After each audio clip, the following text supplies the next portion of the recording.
But Littlefoot says, I know that. And so she really like, really la la la la la la la la.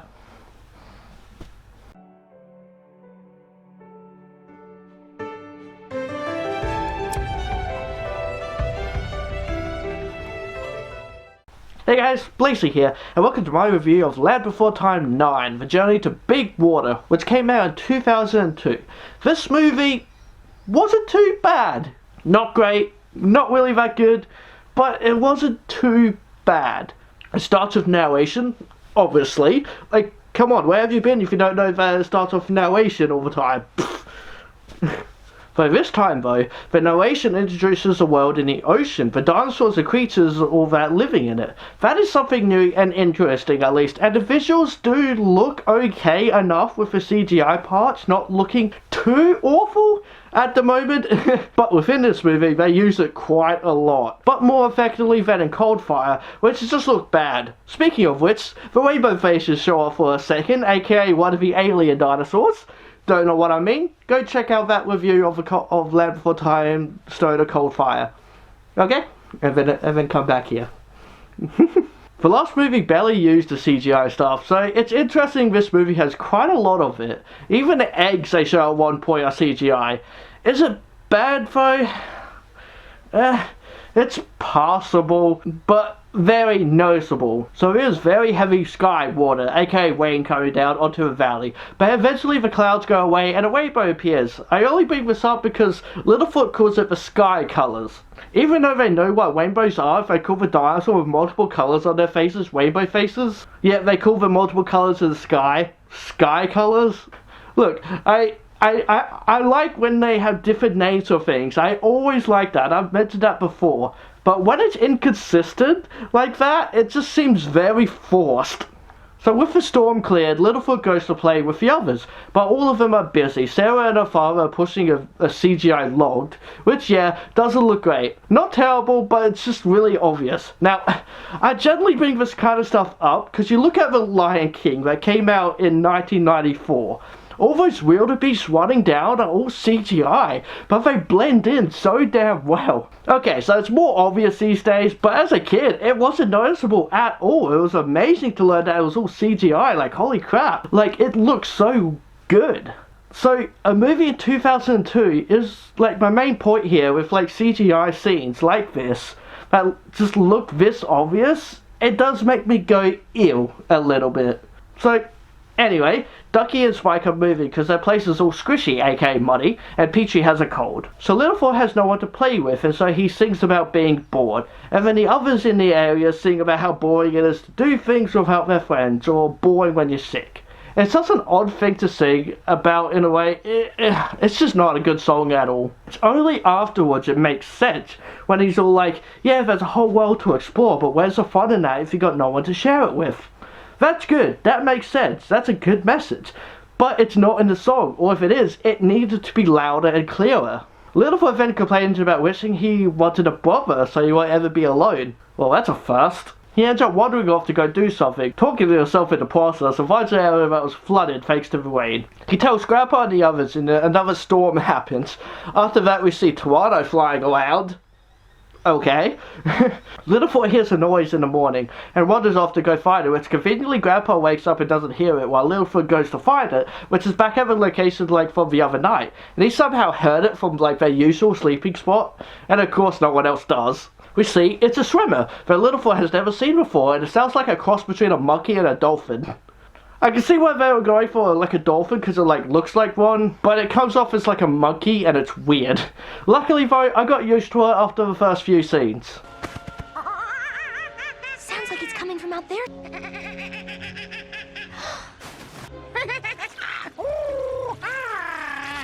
But at the same time, it does sound so cute when it first talks. I really like the speech pattern design they gave to him. His name is Mo as well, by the way, so you all know. I'm a sucker for cute voices, I really am.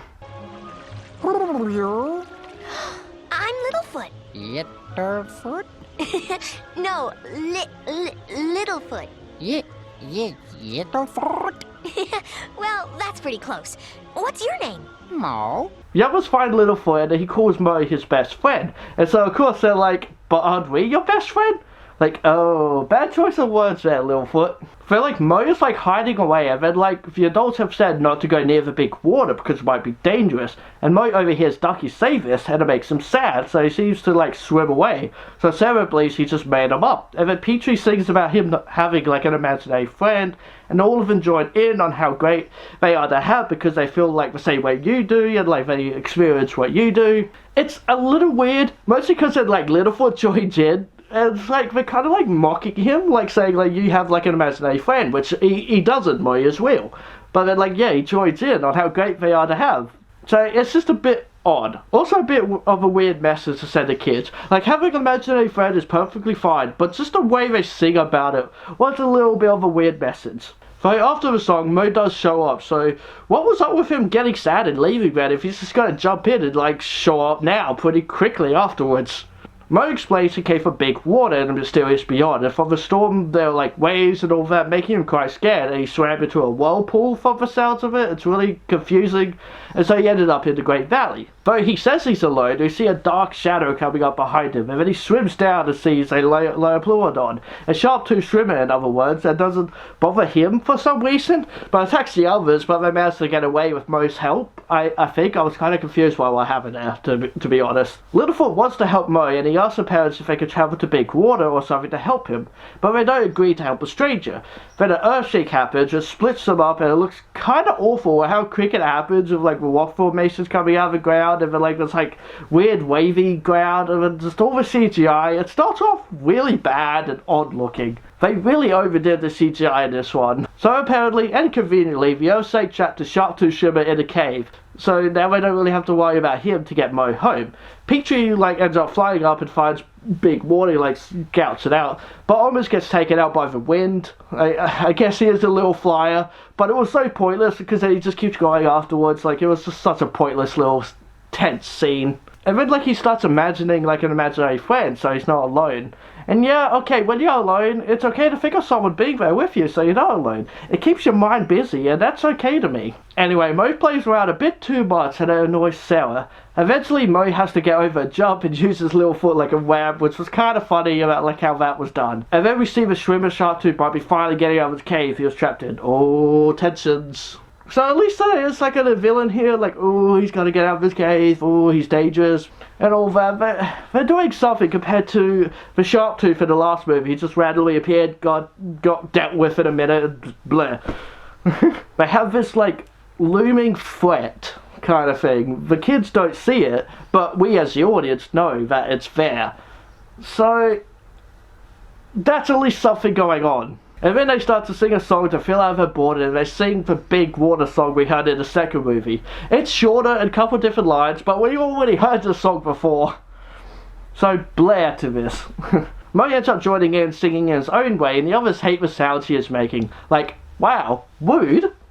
Like a bunch of crickets come out that everyone's scared of, like, intense scene with crickets.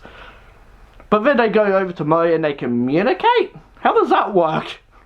How do they understand each other? It makes no sense at all. But at least they enjoyed his singing, apparently. And then they let them know that they are close to reaching big water. Ducky ends up stumbling into a hole filled with eggs that belongs to a friendly dinosaur, luckily, but asks if she could help them in any way, and they just ask for a place to sleep for the night, so they end up like snuggling up to her for the night, which is a little weird, but fair enough. It's cold, sure, snuggle up to a stranger then, yep.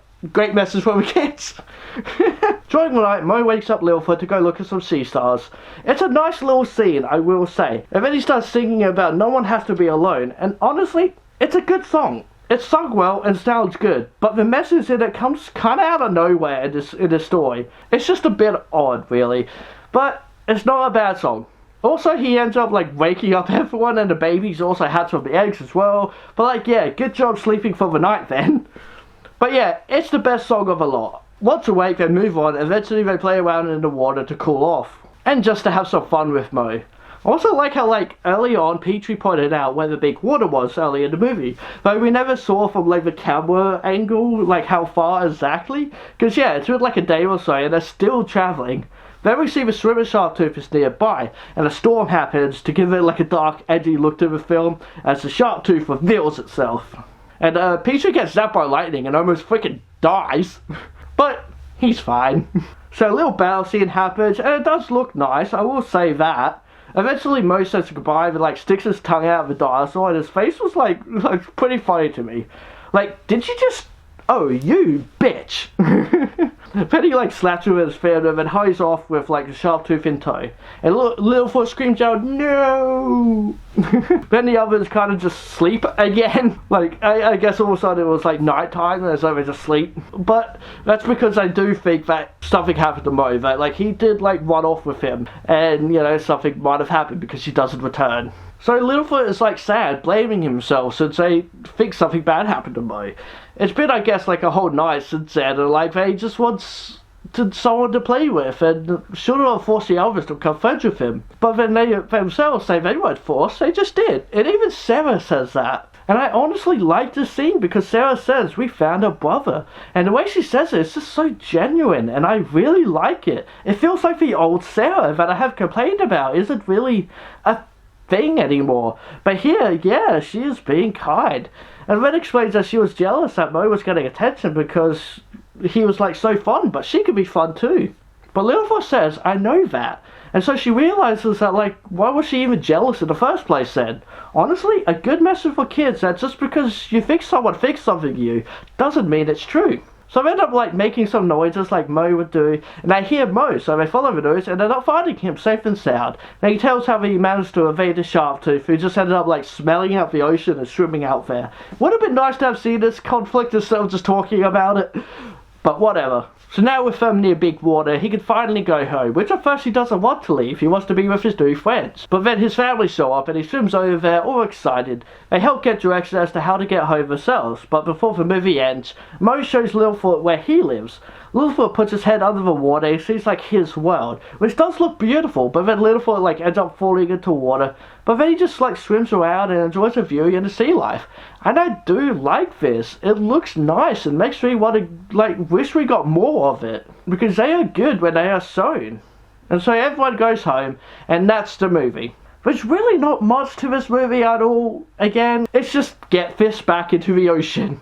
But I do like Mo. There's no real villain in the sense of like a talking one, just like a voiceless swimming Sharptooth. But it was something different, and that's what's good about this film, is that it was a bit different, showing an underwater world. The songs could have been a bit more clear on the messages, the CGI parts been less. I didn't mind this film. I don't think it's that good, but it was better than the last two. Okay, that's a lie. Stoner Code Fire, it's Alpha Omega 3 bad, but it's oh so good like that movie is. But you get my point. So, I give this movie a 5 out of 10 foxes. It's an average kids movie that could have been better, but it could have been worse too. I wasn't completely bored like I was in the previous movie. I like the new characters, so that sort of kept me watching. I will say, though, having watched 9 of these now, I am getting kind of bored of them, so my energy and excitement for these movies have died down. The magic is kind of gone for me, but I will keep on watching and reviewing these as best as I can. Thank you so much for watching. I hope you enjoyed them, and I hope you enjoyed this review. If you did, give it a like and subscribe to our channel because I'll love you if you do. Hit that bell icon, and this fox says, be who you want to be. Alright guys, bye for now.